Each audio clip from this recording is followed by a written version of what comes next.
Imyaka 9 nakoze iki kintu kandi ndashaka ko kugira inama namwe mwese nafashe urupapuro ndandika ko indoto zanje n'imigambi yanje maze ndarumanika mu kirori cyo mu bwogero.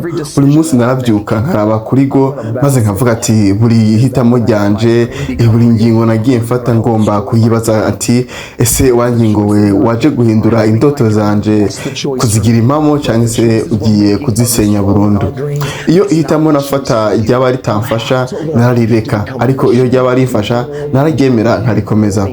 Naratahura ko umuntu ategerezwa kwiga kuba umuntu ayoborwa n'intumbero n'imigambi n'indoto, atari umuntu ayoborwa n'ibyo yumvira ko kanya canke n'ivyifuzo by'akanya gato. Nk'igihe witegereje ku kirore cy'inyuma y'imodoka ahanditse ngo ibiri mu kirore biri hafi kuruta uko bigaragara. Ndashaka ko umwe wese muri mwebwe abasore n'inkumi ko mutahura ko indoto zanyu n'imigambi yanyu biraho nyine imbere yanyu, biri hafi cyane kuruta uko muvyibaza, kandi mbere kuruta nuko mushobora kubyiyumvira. Indoto zanyu ziraho nyine. Ibikorwa n'imirimo nka muganga, umwigisha, umushakashatsi, umuganga w'imitima, umwogoshi, umunyabigwi, umuhanzi, umucuraranzi, icyo cyose ushaka kiraho nyine imbere yawe. Amahitamo n'ingingo dufata ibyo bifise icyo bisobanura. Dutegereza guhagarika kwemera ivyumviro by'abantu bataduha agaciro, kudusubiza inyuma ndetse no kutubuza kwidegembya no gukurikirana ibyo dushaka gushikako, kuko indoto zacu arizo zikwiye gukurikiranwa. Ibyo byose biraho nyine imbere yawe, ariko ingingo dufata, izo ngingo nizo mafaranga dufasha kugura indoto, kuko izo ndoto arizo zikwiye gukurikiranwa. Ibyo byose biraho nyine imbere yawe, ariko ingingo dufata, izo ngingo nizo mafaranga adufasha kugura indoto. Izo ngingo ni mafaranga adufasha kuzogera ku ntego zacu, gutunganya ubuzima bwawe ndetse no kubuha ikibanza. Ni mafaranga agura indoto. Gutunganya ubuzima bwawe ndetse no kubuha ikibanza ni mafaranga agura izo ndoto. Ibyo ukora nibyo bifite icyo bisobanura. Bamwe muri mwebwe mutegereza guhagarika gukina, mugatangura gutahura ko uyu ari uwo mwanya wanyu. Ntukigere uha ubuzima bwawe umuntu kubera ko ushaka kwishira mu bandi. Ntubikore. Ntukigere ukora iryo kosa. Ndazi ko ibi ari ibibazo by'ukuri kandi ko muri ko muragwana n'ubuzima, ukagerageza gutahura aho mugiye, hejuru no hasi, ibubafu n'iburyo, mukibaza muti ndiko ndajahe. Kuri uyu munsi no muri kuno kwezi, muri iri shure ndiko ndabaganiriza, aha mushobora gutahura iki kintu. Uyu ni umwanya wanyu wo guhinduka. Uyu ni umwanya wanyu wo gutahura ko mutegerezwa kuba icyo uwundi wese yumvira ko mukwiye kuba, canke icyo uwundi wese yiteze ko muba. Mushobora kuba mwebwe nyine, kandi mushobora kuba icyo mushaka kuba.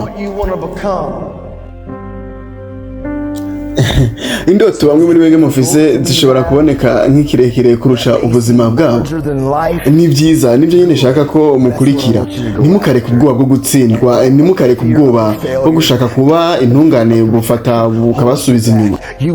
Ntimuzaheze ngo mube intungane muzokora amakosa, ariko ndabasezeranije ibi: ntimuzokwigera mutahura nimba mushobora kurohama cyangwa se koga mutarigeze musimbira mu mazi.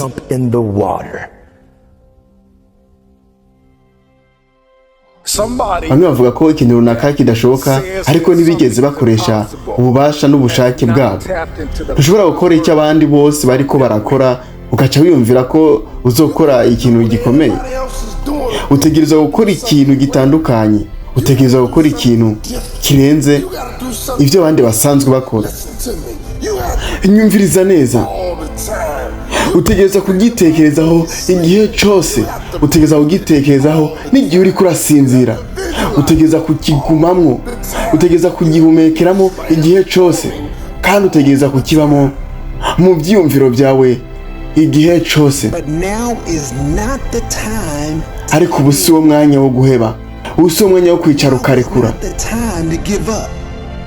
Iyo wishize mu kibanza aho utangura kwiyerekana, aho utakigira ukwizera, aho utakigira icizere c'ikiza kiri bukurikire.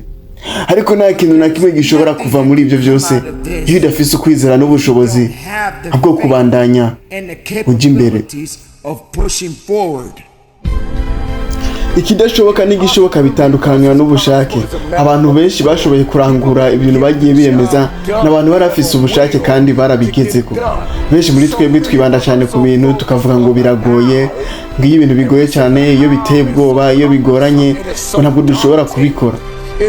Kubera ko iyo ibintu bisa n'ibirenze urugero, ariko ibyo bintu sibyo bifite icyo bivuze kuri wowe. Icy'ingenzi ni igituma ushaka kubikora. Iyo bitakugoye ntibiguhindura, iyo bitakugoye ntibikugira umuntu arenze.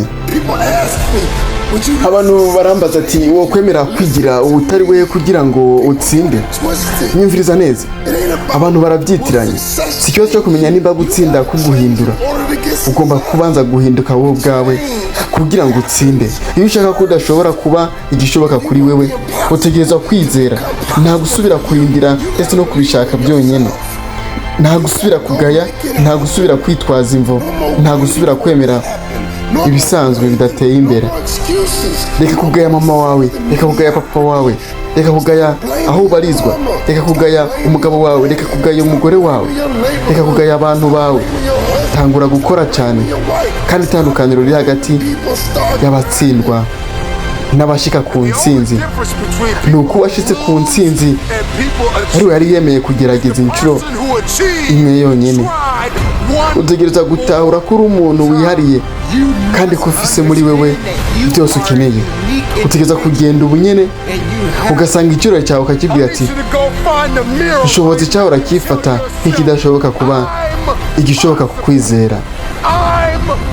Ndashoboye, ndashoboye, ndashoboye.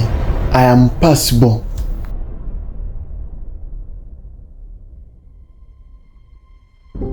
What is impossible is possible for those who believe. Ibyo ubona ko bidashoboka niwo kubihindura ibishoboka. Reka kwiyumvira ku bandi, tangura kwiyumvira kuri wewe nyene. Si byose bizogenda uko ubishaka.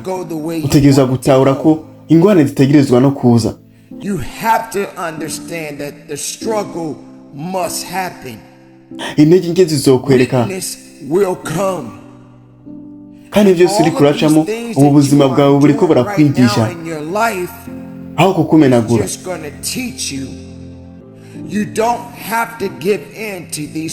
Buri ko urashobora kubyiyumviramo, ushobora guha ibyo bihe ibyo bikenera, ariko ntuhe intege nke uburenganzira bwo kugutsinda cyangwa se umunezero wo guheba.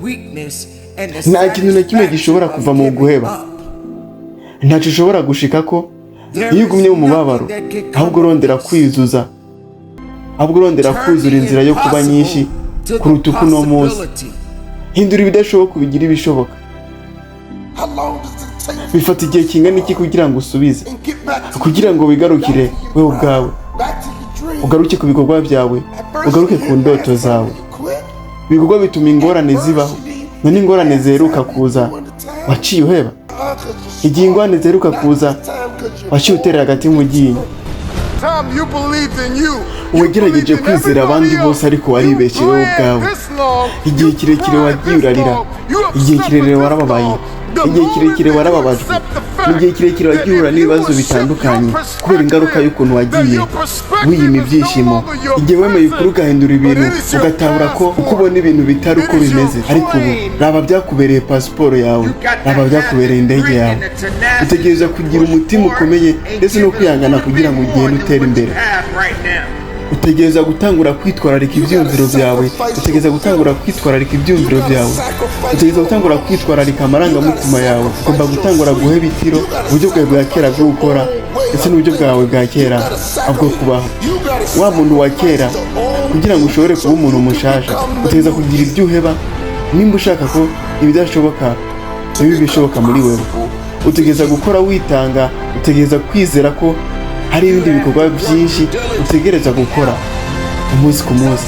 Rimwe na rimwe ushobora no kwiyumvira ko watsinzwe, ariko kuba wiyumvira ko watsinzwe ntibisobanura ko watsinzwe by'ukuri.